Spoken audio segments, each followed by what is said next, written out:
35절을 읽겠습니다. 그날 저물 때에 제자들에게 이르시되 우리가 저편으로 건너가자 하시니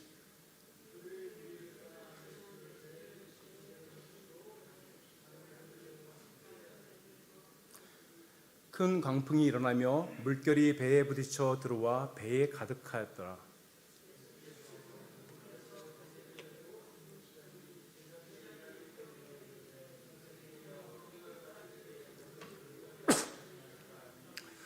예수께서 깨어 바람을 꾸짖으시며 바다더러 이르시되 잠잠하라 고요하라 하시니 바람이 그치고 아주 잔잔하여지더라.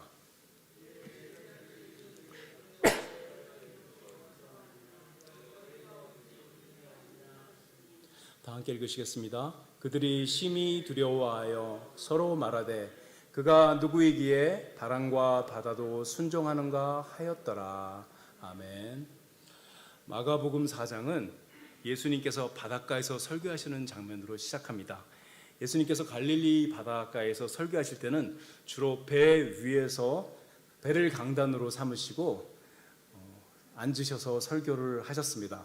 바다를 등지고 육지를 바라보시면서 설교하셨는데 이렇게 배 위에서 설교하시면 배가 높기 때문에 멀리서도 예수님이 잘 보이시고 또 낮에는 바다에서 육지 쪽으로 바람이 불기 때문에 예수님의 목소리가 멀리까지 잘 들릴 수 있게 하는 효과도 나타나죠.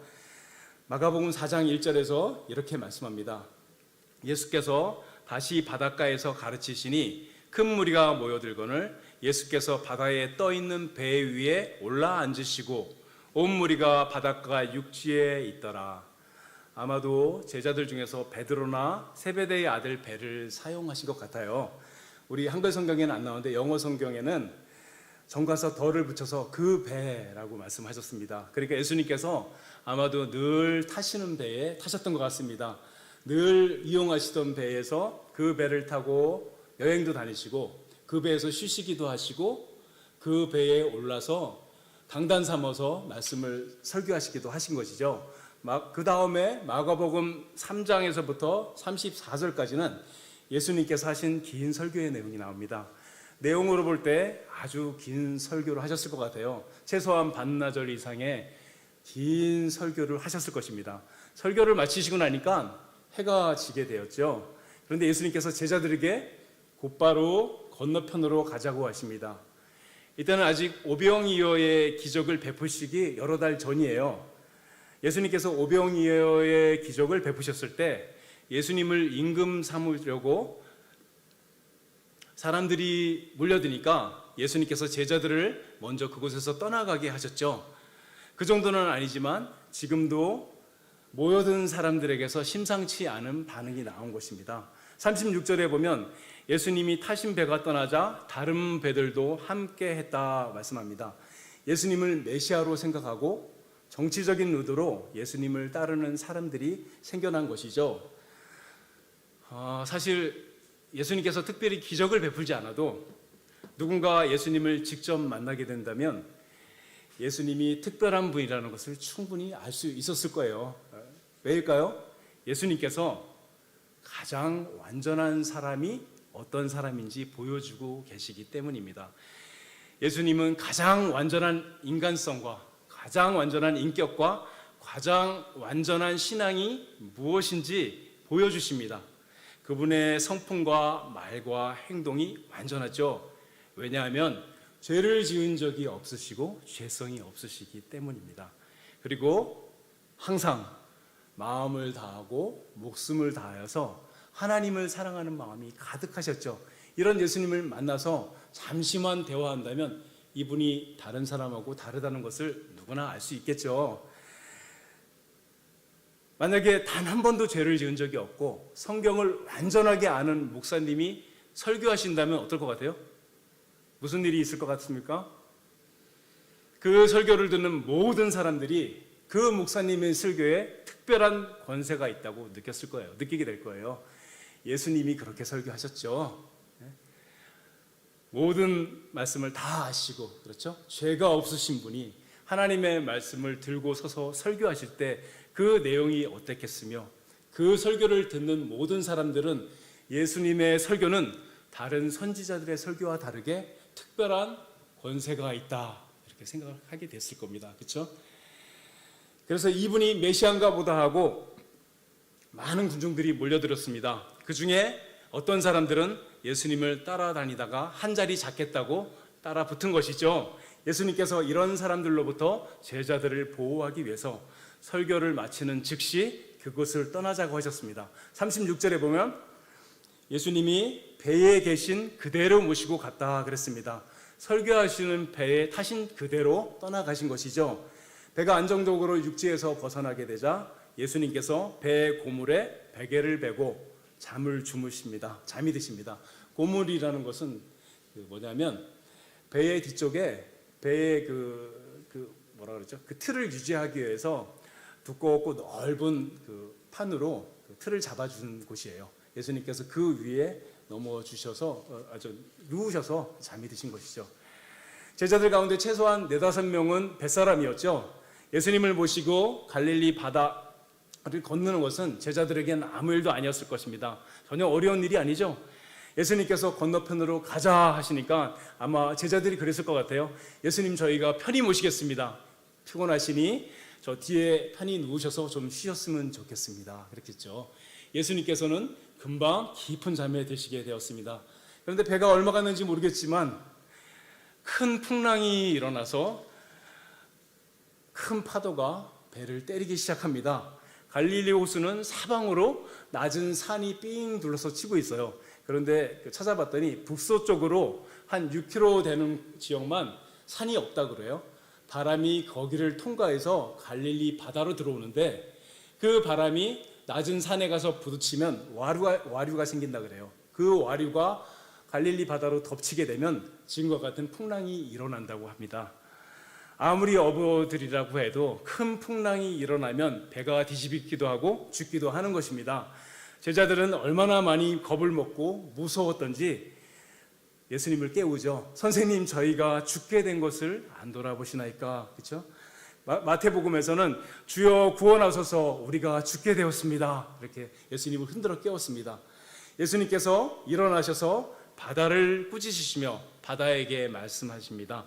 잠잠하라, 고요하라. 예수님께서 명령하시자 바람이 멈추시고 파도가 잔잔해졌죠.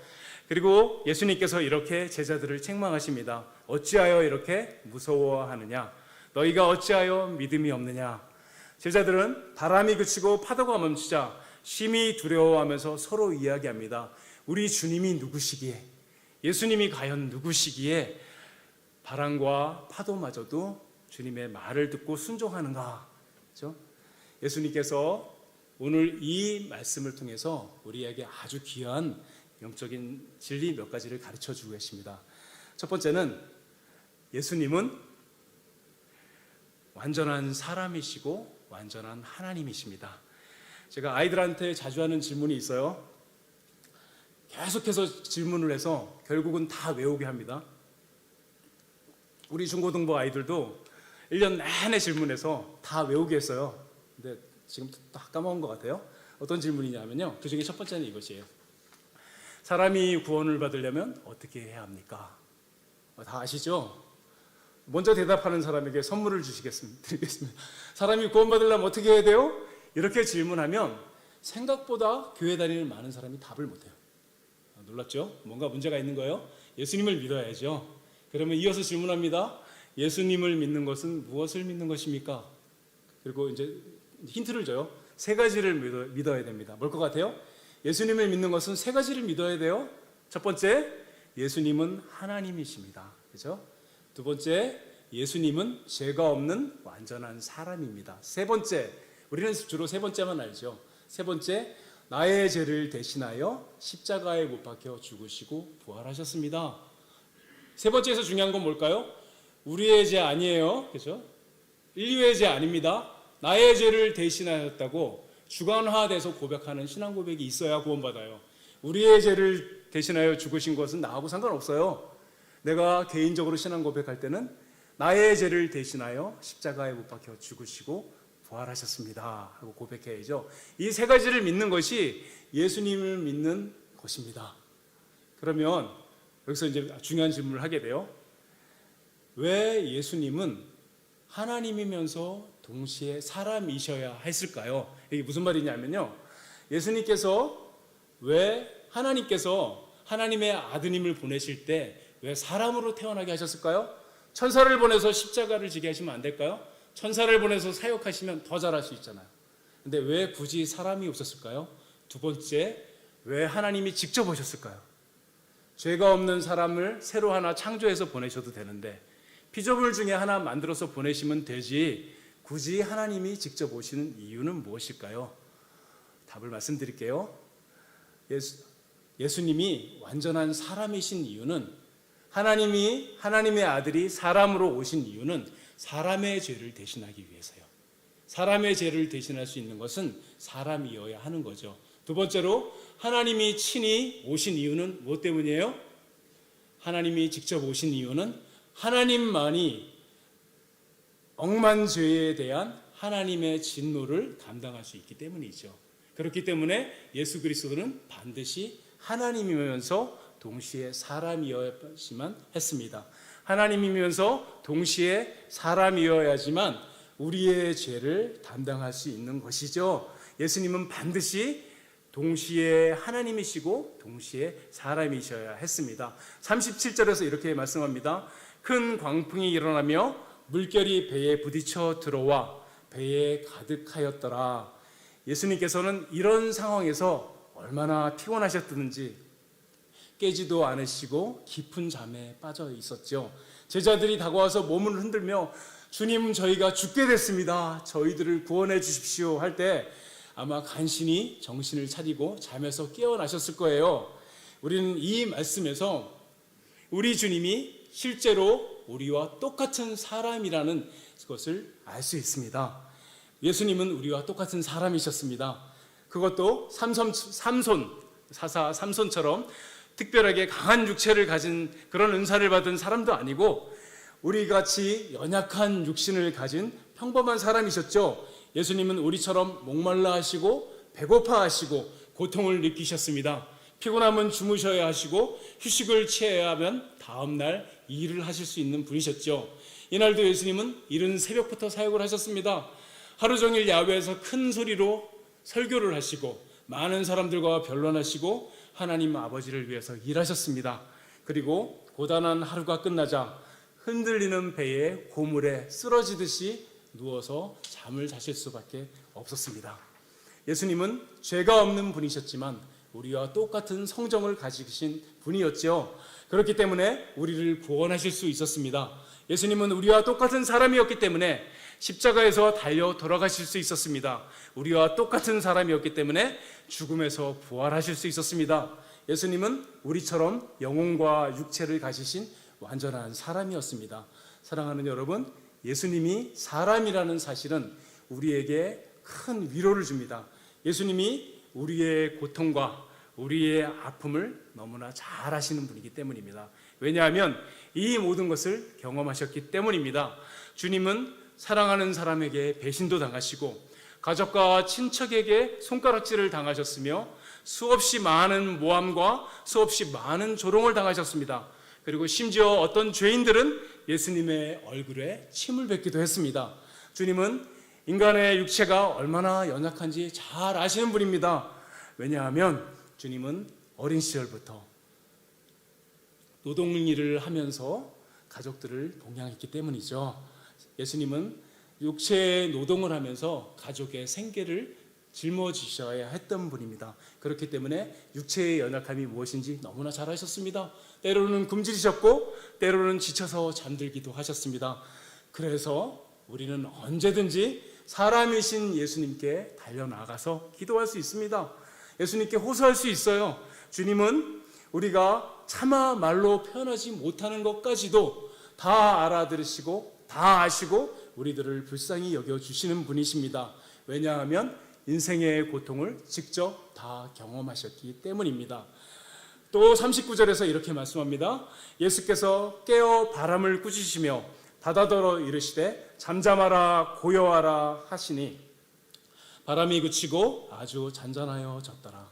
예수님께서 바람에게 명령하자 바람이 멈췄습니다. 예수님께서 바다에게 명령하자 바다가 잔잔해졌습니다. 예수님이 하나님이시기 때문인 것이죠. 예수님은 창조주 하나님이십니다. 예수님은 전능하신 하나님이십니다. 제가 신앙생활을 하고, 제가 설교할 때 말씀을 드렸는지 아닌지 기억이 안 나요. 네, 제가 신앙생활하고 1년 조금 넘었을 때 아주 깜짝 놀란 일이 있었어요. 주일 예배 때 교회 가서 목사님 설교 말씀을 듣는데, 목사님이 설교하시다가 이렇게 말씀하셨어요. 예수님은 하나님이십니다. 이 얘기를 듣고 깜짝 놀랐어요. 왜 놀랐을까요? 1년 넘게 교회에 다녔는데 예수님이 하나님인 걸 그 설교 말씀을 듣고 처음 알았어요. 얼마나 놀랐는지 몰라요. 내가 믿는 예수님이 하나님이셨단 말이야. 그리고 마음속에서 화가 났습니다. 왜 화가 났을까요? 1년 넘게 교회에 다녔는데 나에게 예수님이 하나님이라고 가르쳐 준 사람이 아무도 없었던 것이죠. 너무나 화가 났습니까? 화가 났습니다. 왜 이제야 나는 예수님이 하나님이라는 사실을 알게 되었는가? 그래서 나중에 주일학교 교사가 된 이후부터 제가 아이들에게 처음에 가르치는 내용은 무조건 예수님이 하나님이라는 사실이었죠. 사랑하는 여러분, 예수님은 하나님이십니다. 우리가 섬기는 예수님은 하나님이십니다. 예수님이 하나님이라는 사실은 예수님이 사람이라는 사실만큼 우리에게 큰 위로를 주십니다. 나를 사랑하사 나를 대신하여 십자가에 달려 돌아가신 분은 힘이 없는 한 사람이 아니라 전능하신 하나님이십니다. 하나님이신 예수님이 우리를 위하시면, 하나님이신 예수님이 나를 위하시면 누가 우리를 망할 수 있게 하고 누가 나를 하나님이신 예수님의 손에서 빼앗을 수 있겠습니까? 예수님은 전능하신 하나님이십니다. 그분에게 불가능한 일이란 없죠. 우리가 가진 모든 것을 다 잃어버린다고 할지라도, 아무리 큰 시련이 다가온다 할지라도 우리는 무서워하거나 두려워할 필요가 없습니다. 왜냐하면 우리의 인생이라는 배에 우리와 함께 타고 계신 분은 전능하신 하나님이시기 때문입니다. 그렇죠? 창조주 하나님, 우리 주 예수 그리스도가 우리 각 사람의 인생이라는 배에 함께 타고 계신 것입니다. 사랑하는 여러분, 예수님이 하나님에서 동시에 사람이십니다. 이 진리를 굳게 믿으시기 바랍니다. 예수님이 하나님이면서 동시에 사람이시기 때문에 우리를 구원하실 수 있었습니다. 그리고 이 사실 때문에 저와 여러분의 영혼은 안전합니다. 두 번째로, 예수님께서는 오늘 말씀을 통하여서 우리에게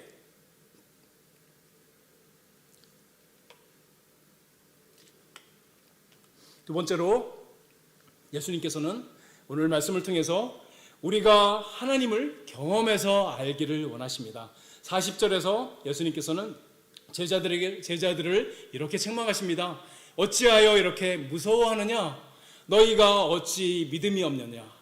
제자들은 왜 무서워한 것일까요? 큰 풍랑이 일어나 집채만한 파도가 배를 때리고 덮쳐드는데 이 지경이면 무서워하는 게 당연하죠. 그렇죠?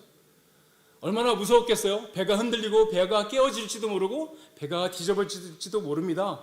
하나님께서 사람을 만드실 때 자연스러운 범위를 넘어서는 것들을 무서워하게 만들었어요.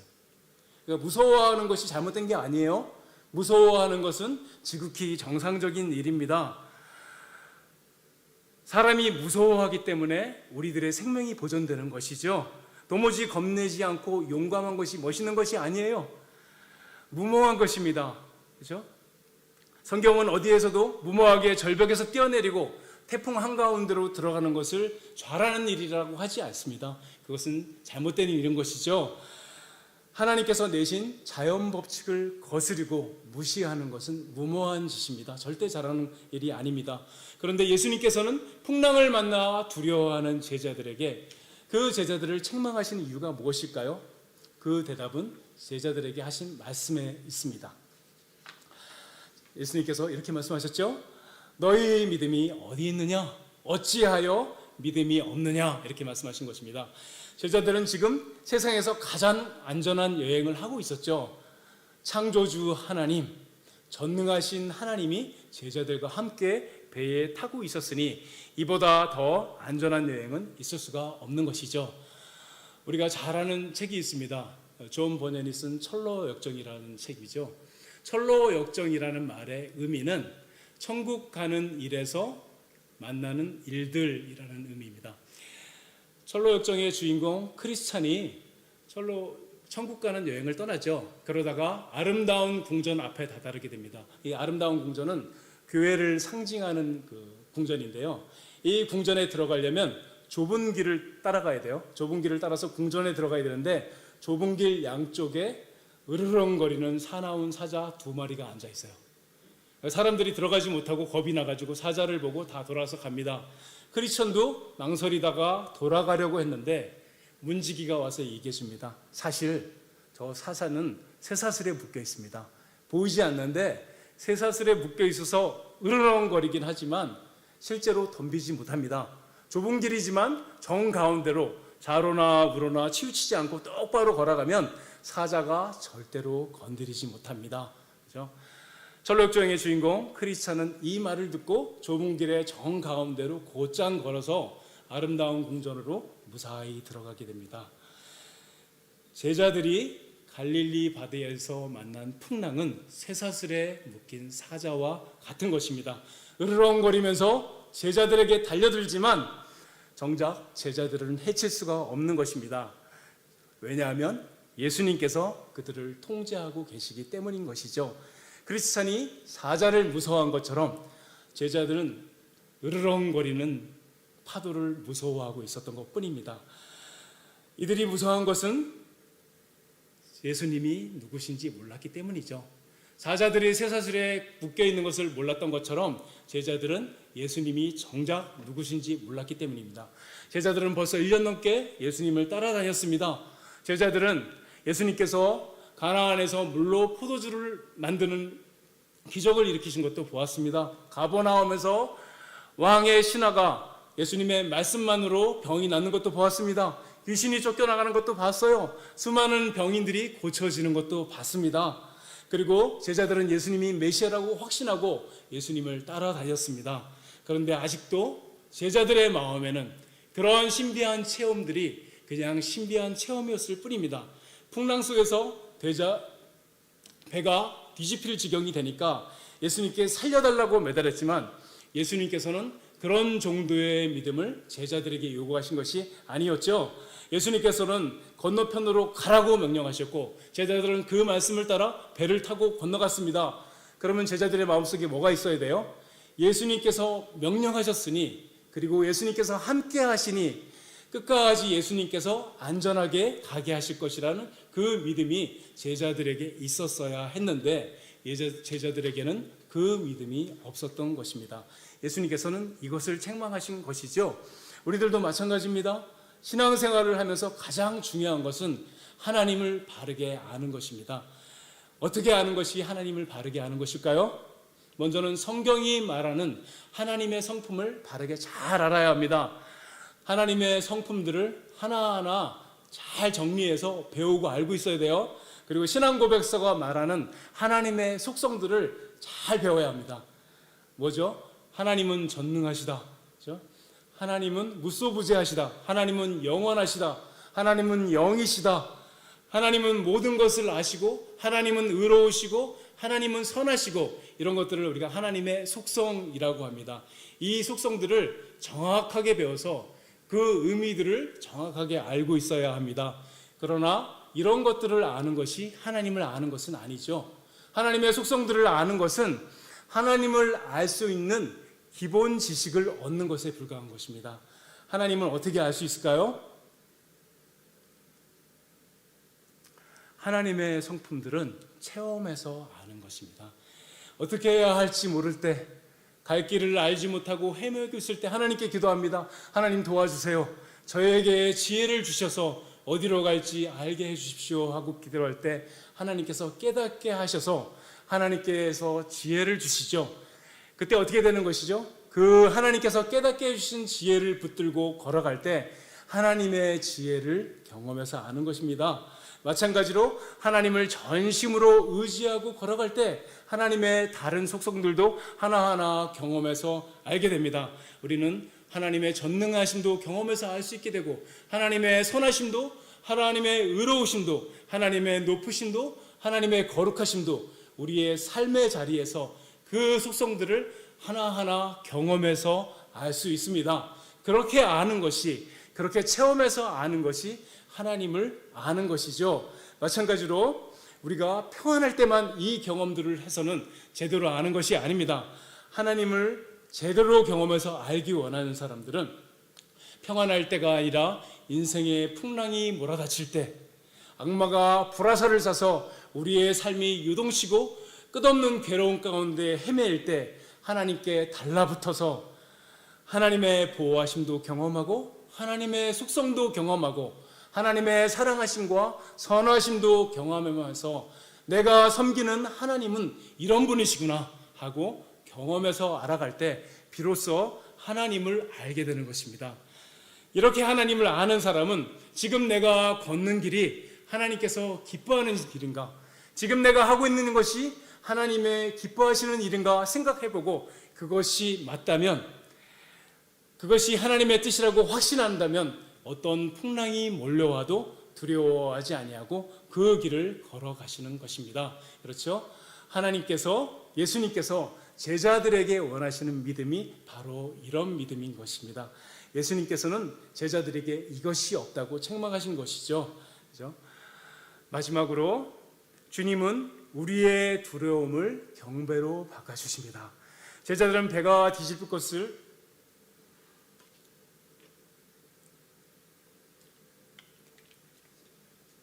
제가 굉장히 몸이 아파서 이틀 동안 너무 약을 많이 먹었더니 여러 가지가 상태가 안 좋아요. 그래서 입이 마르는데 너무 죄송합니다. 제자들이 배가 뒤집힐 것 같은 풍랑에서 죽음의 공포에 빠져 있었습니다. 그래서 주님을 깨울 때도 주님, 우리가 죽게 된 것을 안 돌아보나이까 하고 주님을 깨웠죠. 우리가 죽게 되었나이다 하고 잔뜩 겁이 먹어서 주님을 깨웠습니다. 예수님께서 일어나셔서 바람과 바다를 잔잔하게 하시자 이제 재밌는 일이 일어납니다. 제자들은 아까와는 다른 두려움에 빠지게 되죠. 41절에서 이렇게 말씀합니다. 그들이 심히 두려워하여 서로 말하되 그가 누구이시기에 바람과 바다도 순종하는가. 그런데 베드로는 이미 비슷한 경험을 한 적이 있었죠. 베드로가 밤이 새도록 고기를 잡았는데 한 마리도 못 잡고 돌아왔죠. 예수님께서 그 베드로의 배에 오르셔서 설교를 하셨습니다. 설교를 다 마친 다음에 베드로에게 말씀하십니다. 깊은 데로 가서 그물을 내려라. 그리고 고기를 잡아라. 베드로가 예수님의 말씀에 순종해서 깊은 바다의 동료들과 함께 나가서 그물을 내립니다. 그리고 그물이 찢어지도록 많은 고기를 잡아 올리죠. 그 다음에 베드로가 무슨 행동을 했어요? 예수님의 발 앞에 엎드려서 주님, 저를 떠나시옵소서. 저는 죄인이로소이다 하고 고백을 하죠. 무슨 일이 있었던 걸까요? 바람과 바다가 잔잔해지자 제자들이 두려움에 빠졌죠. 고기를 많이 잡았는데 베드로는 주님의 발 앞에 엎드려 주님, 저를 떠나가십시오. 저는 죄인입니다 하고 고백했습니다. 제자들은, 베드로는 뭘 경험한 거예요? 예수님의 신성의 나타남을 경험한 것이죠. 그래서 그 앞에서 두려워 떨었던 것입니다. 주님은 세상을 향한 두려움을 하나님을 경외하는 두려움으로 바꿔주시는 것입니다. 우리들도 마찬가지입니다. 우리를 두렵게 하는 수많은 두려움들이 있습니다. 때로는 주저앉고 싶습니다. 때로는 포기하고 싶고 절망하고 싶습니다. 너무 무섭고 슬픕니다. 그러나 방법이 있죠. 어떤 방법일까요? 제자들이 예수님께로 달려간 것처럼 예수님께로 달려가십시다. 예수님께 가서 아뢰십시다. 예수님, 저희가 죽을 것 같습니다. 저를 구원하여 주시옵소서. 주님, 저를 살려주시옵소서. 예수님이 잠에서 깨듯이 우리를 돌아보면서 이렇게 말씀하실 수 있습니다. 어찌하여 무서워하느냐? 왜 믿음이 없느냐? 우리를 이렇게 책망하실 수 있죠. 그러나 예수님께서는 우리를 책망하시더라도 우리를 거절하지 않으실 것입니다. 주님의 인자하심은 끝이 없고 우리를 향하신 사랑과 자비하심은 멈추지 않을 것이기 때문입니다. 주님은 우리를 불쌍히 여겨주실 것이고 결국 우리를 받아주실 것입니다. 주님께서 우리를 돌봐주실 때 우리를 둘러싼 파도와 바람은 멈추게 될 것이고 우리를 괴롭게 하는 고난들도 멈추게 될 것입니다. 우리가 두려워 떨게 했던, 우리를 두려워 떨게 했던 그 고난과 어려움들은 다 변화되어서 우리의 마음속에 진정한 두려움, 하나님을 경외하고 하나님을 경배하는 참된 두려움으로 우리를 바꿔주실 것입니다. 우리들의 근심과 두려움이 사라지고 우리도 제자들처럼 하나님을 경외하고 경배하는 자들로 변하게 될 것입니다. 이런 일들이 우리 가운데 있었으면 좋겠습니다. 사랑하는 여러분, 어떤 고난이 있습니까? 어떤 두려움이 있습니까? 주님의 책망을 두려워하지 말고 오늘도 주 앞으로 달려가서 주님을 깨우듯이 흔들면서 부르시기 바랍니다. 주님, 저를 살려주시옵소서, 저를 도와주시옵소서, 제가 죽을 것 같습니다. 그러면 주님이 우리를 돌아봐 주실 것입니다. 아멘. 네, 기도하겠습니다. 하나님 아버지, 저희들을 불쌍히 여겨 주시옵소서. 하나님 아버지, 제자들이 풍랑을 만났을 때 그들의 참 신앙의 모습이 드러났을 것처럼 저희들도 고난을 만날 때 저희들의 믿음의 내용들이 다 나타납니다. 저희들은 참으로 실력이 없는 자들이고 저희들은 참으로 믿음이 연약한 자들이옵니다. 저희들을 불쌍히 여겨 주시옵고 저희들을 용납하여 주시옵고 저희들을 받아주시옵소서. 제자들을 고쳐주셔서 제자들의 믿음이 장성하게 만들어주신 것처럼 저희들도 변화시켜 주시고 고쳐주시어서 저희들의 믿음도 장성하게 하여 주시옵소서. 무엇보다 저희가 하루하루 살아갈 때 하나님만을 전심으로 의지하여서 하나님을 경험하여 알게 하여 주옵시고 하나님을 더 많이 의지하게 하여 주옵시고 그런 착한 마음으로 늘 살아가게 하여 주시옵소서. 이 일을 위하여 쉬지 않고 기도할 때 붙들어 주셔서 함께 하심을 나타내 주시옵소서. 예수님의 이름으로 기도드리옵나이다. 아멘.